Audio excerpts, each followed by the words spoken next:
Salut à tous, c'est Hervé, bienvenue sur Lidl Cuisine et aujourd'hui je suis à nouveau avec Maëlle. Comment tu vas? Ça va, bah super, et toi? Ouais. Écoute, contente de te retrouver. Ben oui, et aujourd'hui du coup c'est moi qui t'embarque chez moi en Provence. On avait fait donc une recette de cuisine japonaise. Maëlle, on le redit, hein, ton Instagram c'est… C'est Yumi House. Voilà, on vous met le lien en description de la vidéo. N'hésitez pas à suivre Maëlle et franchement ça fait saliver tout ce que tu fais. Ben, merci. Donc on avait fait une recette de cuisine japonaise ensemble. C'est ça, les boulettes de poulet teriyaki. C'est un peu ta spécialité? C'est un peu ma spécialité. Moi j'adore cuisiner tout ce qui est japonais, donc vous le verrez sur ma page. Oh, ok, et puis ça fait du bien, ça change du quotidien, ça fait découvrir des ingrédients. Aujourd'hui, Maëlle, je te propose d'aller vers Marseille. On va faire les navettes de Marseille. Mais j'en ai jamais goûté, tu sais. C'est vrai? C'est la première fois Ah, et j'en tu ai vas jamais fait. Alors ça, c'est le gâteau de mon père préféré, mais voilà, à tremper dans le thé ou dans le café. C'est un biscuit sec à la fleur d'oranger et à l'huile d'olive. On va vous mettre tous les ingrédients en description de la vidéo, vous les retrouverez chez Lidl. Et puis je te propose qu'on attaque. C'est parti. Pour la recette des navettes de Marseille, vous aurez besoin d'huile d'olive, de l'eau de fleur d'oranger, de la farine, du sucre blond, du lait, de la fleur de sel, un œuf et une orange bio. Tu vas voir Maëlle, c'est une recette qui est vraiment très rapide à faire. Il y a un petit peu de temps de repos. La pâte, pour qu'elle soit bonne, comme pas mal de pâtes à biscuits comme ça, il faut la laisser au frigo une petite heure et ensuite façonner les navettes. Ce sera la partie la plus marrante. On va voir ce qu'on arrive à faire. Super. On commence par fouetter l'œuf et le sucre dans un bol. Ok, je te le casse directement. Allez, ouais.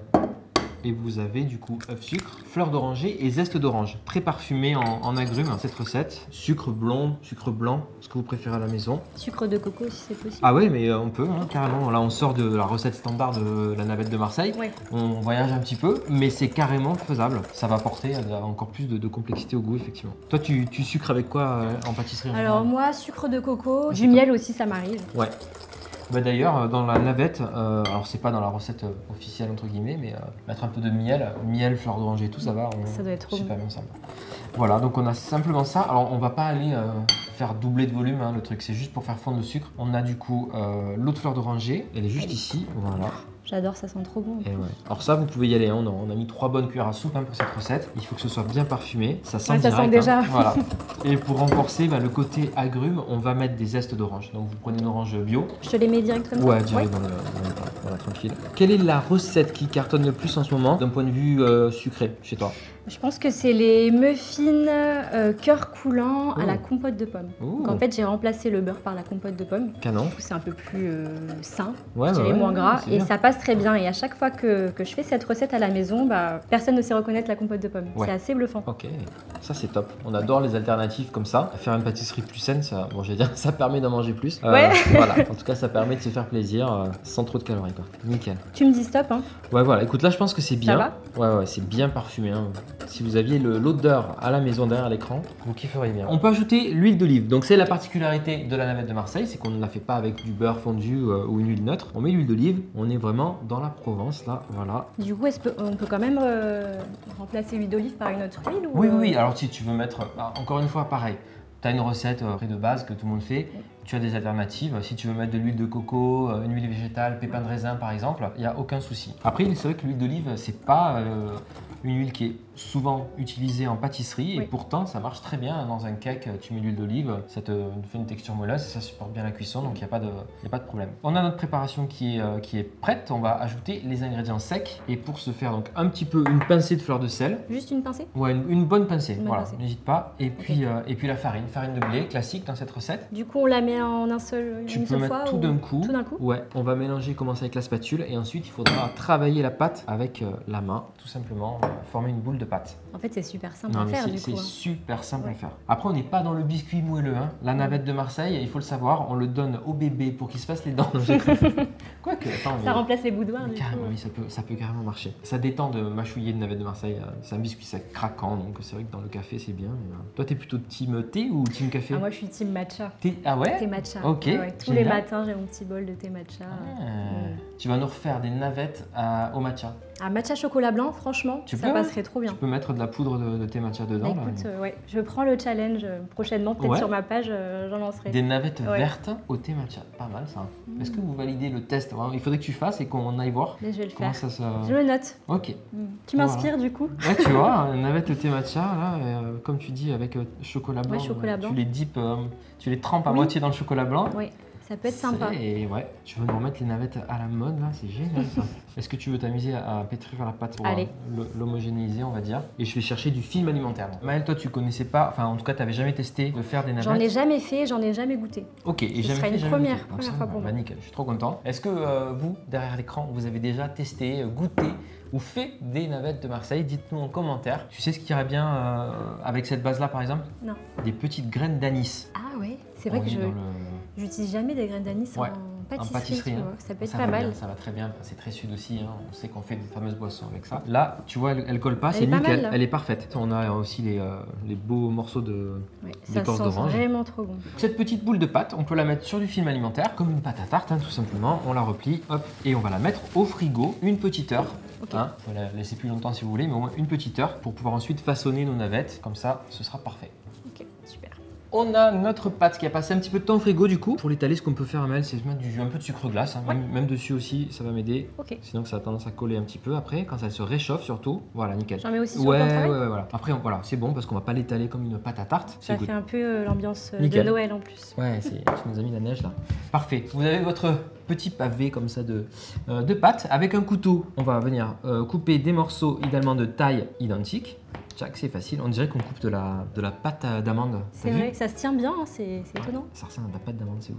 On va les faire, il y a plusieurs formes, hein, mais vous allez voir que c'est quand même assez standard. On va les faire plutôt allongés si tu veux. Moi j'aime bien quand c'est allongé, c'est encore plus croquant, j'adore quoi. Tout simplement, la navette de Marseille, on va la rouler comme ça entre les mains, tu vois. Ok. Soit tu fais des petites, donc ça on peut le couper en deux, soit on peut faire des très longues comme ça et tout. Mais moi, on va les faire longues. Et on pince les extrémités comme ça. Une fois que tu as pincé les extrémités, avec un couteau, tu viens inciser tout le long ta navette de Marseille et déposer sur la plaque de cuisson. C'est tout. Ouais, et on va mettre un peu de lait dessus et ce sera bon. Il y a cette fente sur toute la longueur caractéristique pour la navette de Marseille. Je peux y aller? Allez, c'est parti. Atelier roulage, pâte à modeler pour occuper les enfants, c'est pas mal ça. C'est vrai que j'ai un peu l'impression de manipuler de la pâte à modeler. Mais c'est trop ça. Bon, la mienne, elle n'est pas aussi belle que la tienne. Ouais. Voilà, là. Là, on pince. Au top. Et après, hop, le petit coup de couteau qui va bien pour fendre la navette en deux. Et sur la plaque, on va faire ça. On va couper en deux, ce sera plus raisonnable. Oui. Ce sera plus raisonnable. Là, ça fait quasiment une baguette.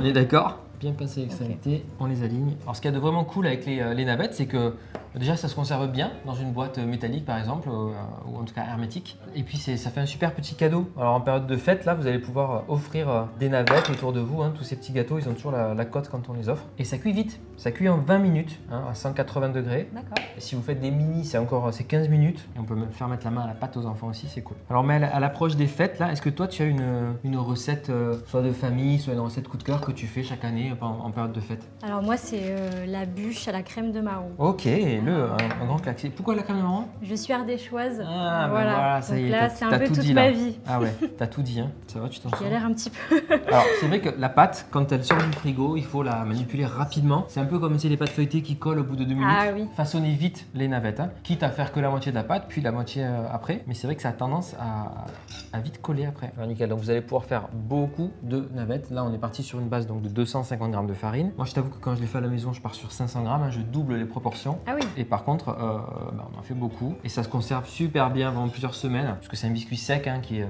complètement déshydraté. C'est une bonne idée pour apporter au bureau, pour ses collègues. Ouais, se faire des amis, des collègues, pour avoir une augmentation, ce genre de choses quoi. T'as des messages à faire passer, profite. Hein. C'est ça. Ah bah en fin d'année, une petite augmente, pourquoi pas.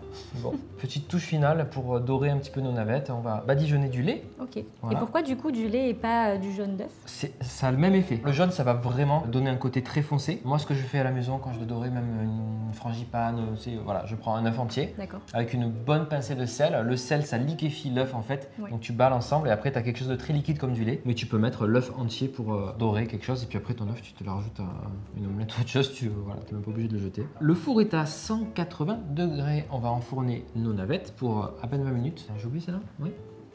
Attends, hop, voilà. Je suis pas méthodique, t'as vu, je commence par là, je finis. Là, je crois que je les ai tout tues. Ouais, et ben c'est parti, on y va. On se retrouve dans 20 minutes pour le résultat. On aura des navettes croquantes, croustillantes. Ça va sentir bon la fleur d'oranger dans tout le studio. Et voilà. J'ai trop hâte de voir le résultat. Allez. Voilà les petites navettes Maëlle. Waouh. À peine dorées, c'est ce qu'on recherche, hein, Ça pas sent trop. bon. On dirait pas des petites baguettes de pain là? Si, ça donne envie en tout cas. Trop bien. Moi je vous conseille de bien voilà, les laisser sécher, donc 20 minutes à 180 degrés. Ok. On peut même éteindre le four et prolonger encore de 10 minutes. Comme ça, elles se conservent encore mieux. Et de toute façon, ces biscuits, encore une fois, c'est top de les tremper dans le café, dans le thé. Dans le thé, dans le matcha. On va pas chercher le moelleux et tout, là, c'est vraiment le croquant. On sent bien la fleur d'oranger. Ouais. J'adore. Je suis sûr que tu es déjà en train de penser à des variantes que tu J'ai des petites idées là. J'arrête de croquer, ça va être compliqué de vous dire au revoir sinon. J'espère que vous testerez la recette des petites navettes de Marseille à la maison, en version mini ou en version XL. Toi, tu penses que ça pourrait être sympa les petites? Moi, je pense que je vais essayer avec du chocolat blanc et du matcha. Ah, mais en version petite. Tu veux dire, tu garnirais la navette avec du chocolat Je garnirai après. Tu vois un petit peu de chocolat blanc en nappage comme ça. Trop bien. Ça peut être pas mal. Merci à tous d'avoir regardé cette vidéo. Et Maëlle, merci d'être revenu sur Lidl Cuisine. Merci à toi de m'avoir accueilli. Bon, c'est top. C'est toujours un plaisir. Je vous invite à retourner voir la recette de boulettes de poulet teriyaki qu'on avait fait ensemble tous les deux. Ouais, c'était trop bon.